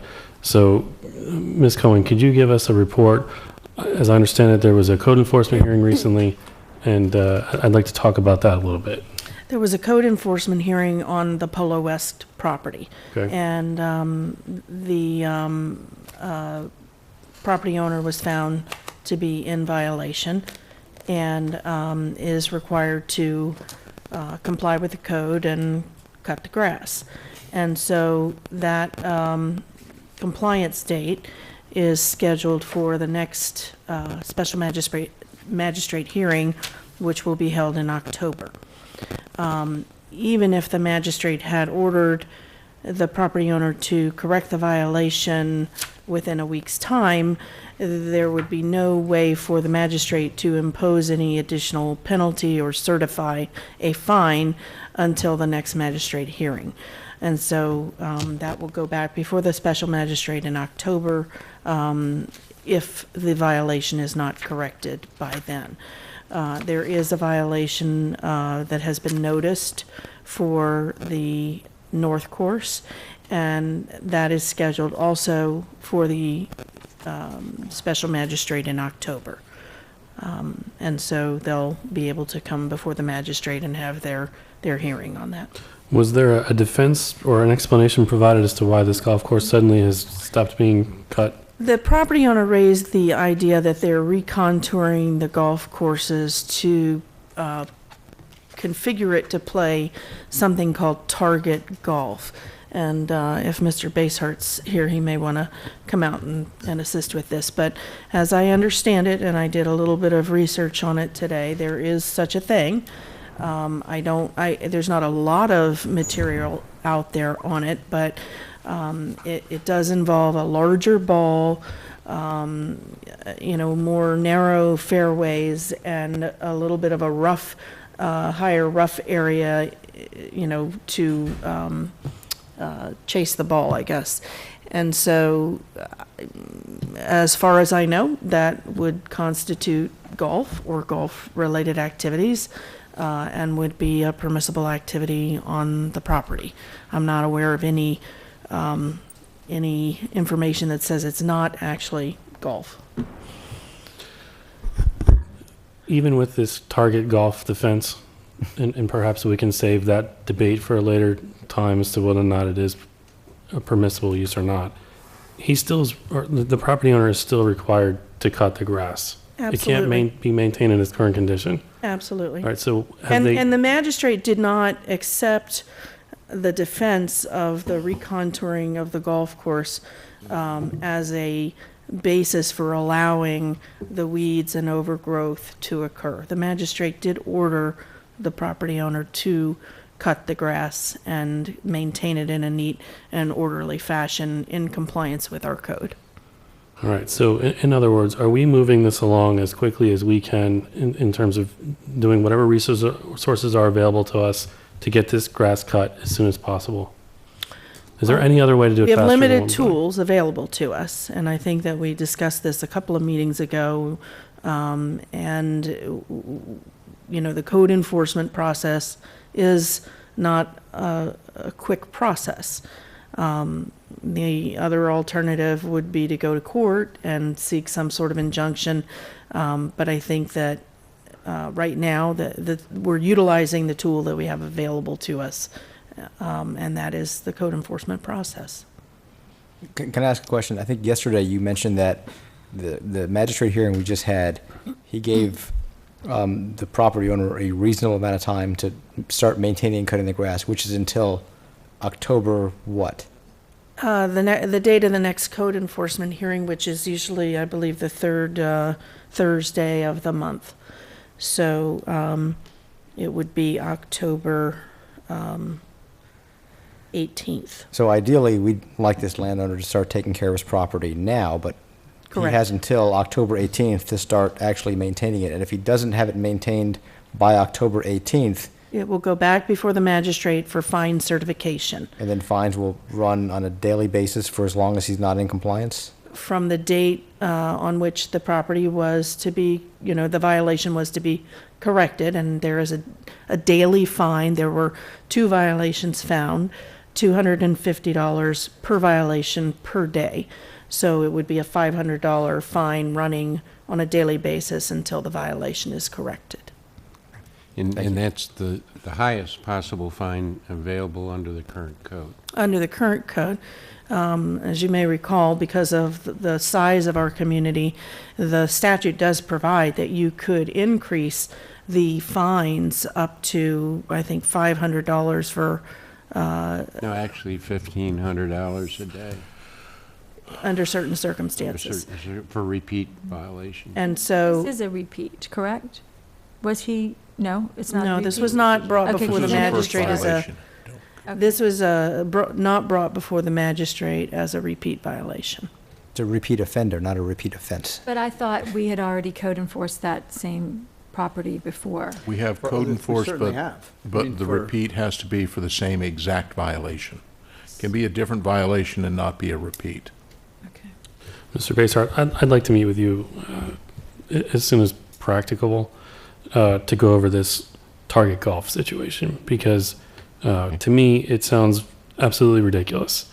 And the residents who have lived on that 18-hole golf course for the past 20 some odd years have an expectation that that property is going to be maintained the way it should be. And so, although this landowner has until October 18th, apparently, there are so many lives that are being affected by this in a negative way, and he has the resources available to him to cut the grass. He should cut the grass immediately and stop playing games. What I'd like to say, our position is, there are requirements under the current code for the height that vegetation is allowed to grow. I believe it's like for the first 60 feet around the perimeter of a vacant property or an unused golf course. It's 6 inches, and then beyond that it could be 18 inches.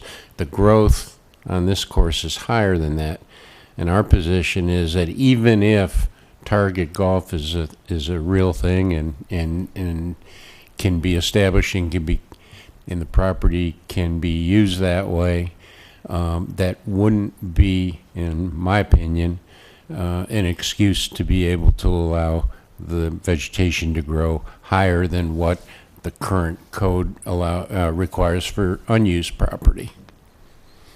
So even if there would have to be substantially more maintenance on that property, whether or not, even if he does establish what he calls target golf.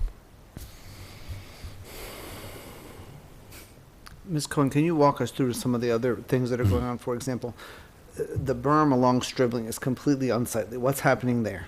There is a hearing scheduled in October on a motion to dismiss. It required a special set hearing, and the first available hearing was in October.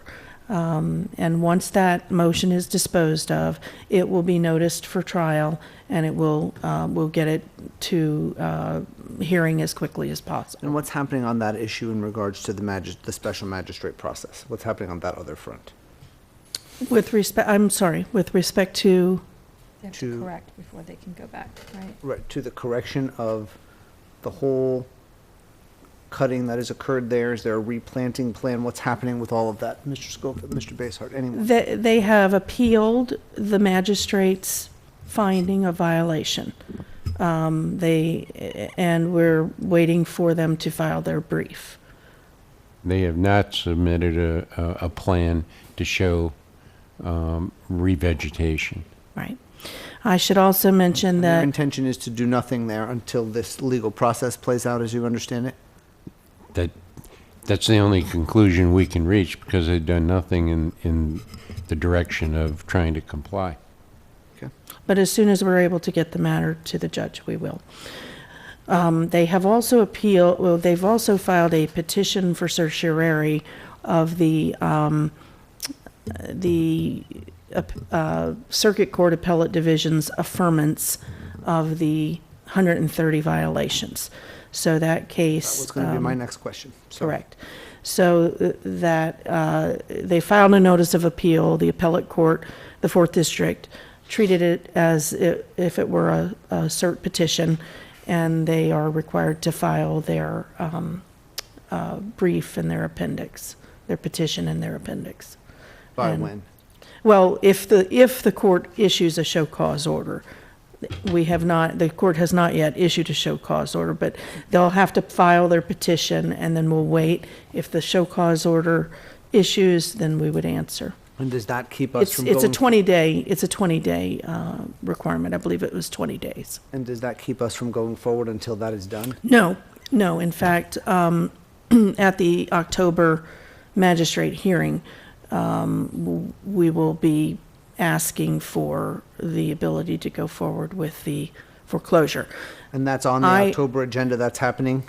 It has been noticed. It will be noticed. I believe the notice went out today or yesterday for the October magistrate hearing. I will be, both myself and Ms. Bosch will be out of town at a conference, but I will have coverage for that hearing. Ms. Cohen, who's going to be covering at that hearing? I don't know the answer to that yet, but it will be an experienced municipal attorney. It will not be someone who does not practice municipal law. And foreclosures and all of those things that are going to be necessary to handle that hearing?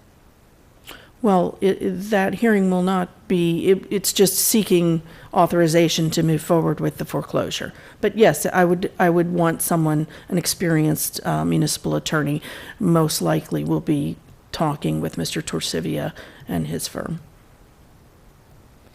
Well, is that, for example, when that comes before the special magistrate in October, is the other side going to be heard on that? I imagine they will be heard, yes. Okay. And I just didn't know procedurally if that was. There's no stay in place. There's no even a provision for a stay under our code. But if the magistrate were inclined to enter a stay, then I would certainly be requesting that a bond be posted in a sufficient amount to cover not only the fines, but the work that would have to be done. At the same time, you have the enforcement case that has been pending, and that is fully briefed on appeal, and that case requires a restoration plan for the entirety of Big Blue, not just the 4.5 acres. Thank you.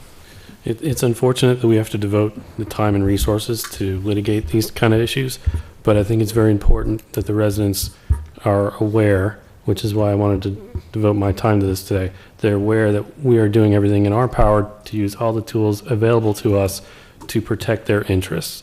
And I also want the residents to know some of the arguments that we're getting in opposition and some of the positions that are being taken by the landowner. Because while we will litigate this in court, I also want to litigate it in the court of public opinion, and I want the residents to know exactly how hard we are fighting for them to protect their interests. So thank you, Ms. Cohen, very much. You're welcome.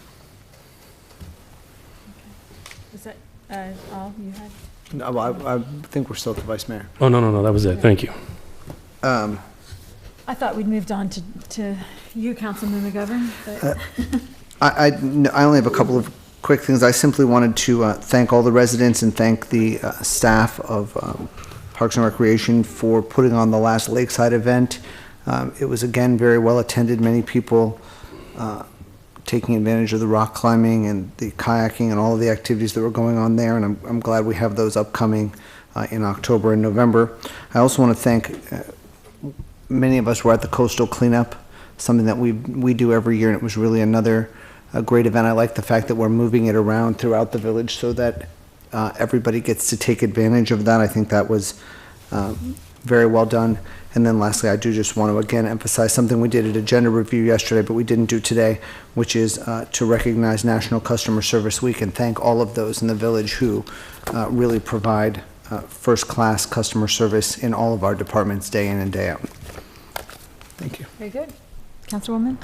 I'll just say that thank you to the Rotary Club for a beautiful peace ceremony on Sunday. It rained a little bit, but it cleared up, and of course it was probably the hottest day of the year again.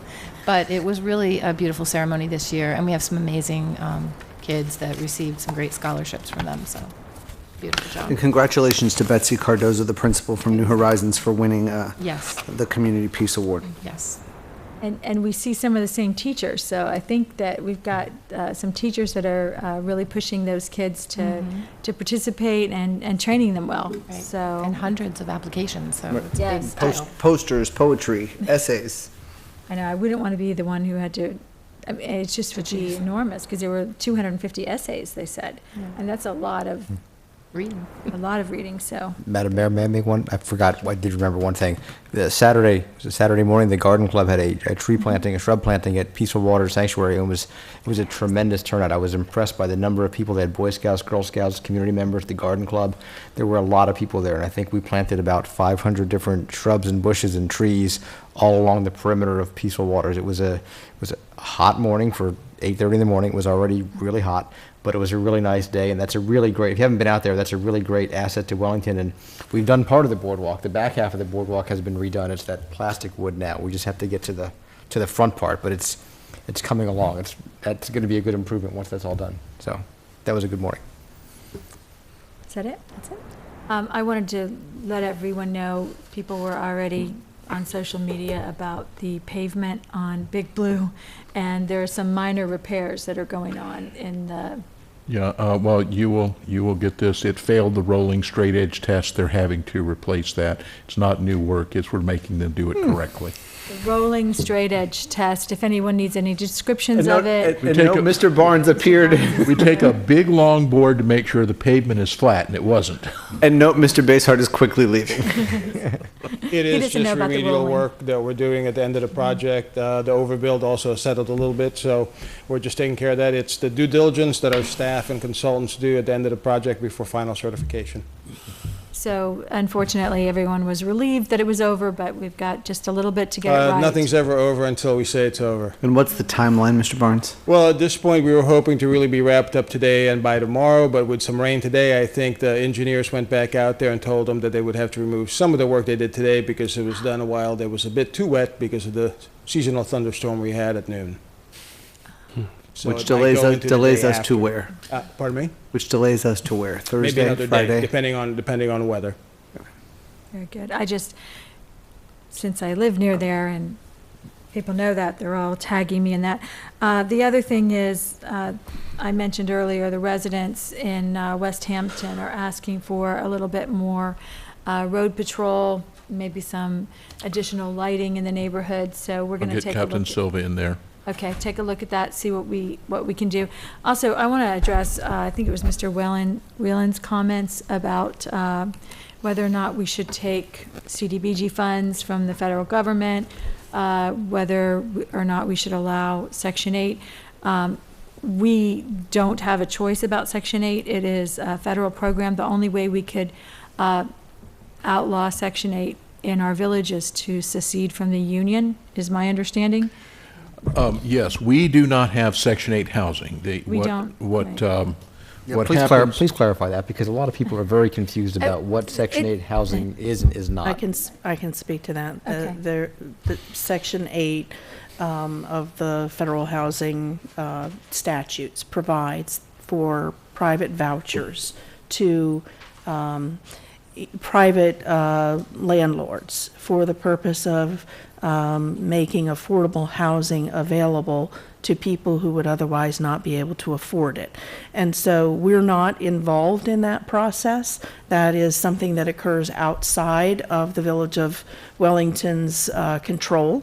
And because it does involve federal housing, we are not able to discriminate or enact any laws that would have the effect of discriminating against people who are taking advantage of those vouchers. But it is not something, it's not funds that the village receives. It's not anything that we have anything to do with. It's a federally run program to provide vouchers for affordable housing. And there is no government-controlled subsidized housing in Wellington. These are private landlords who choose to take tenants who have federal rent subsidies. Correct. We do get some money from CDGB, Community Development Block Grant.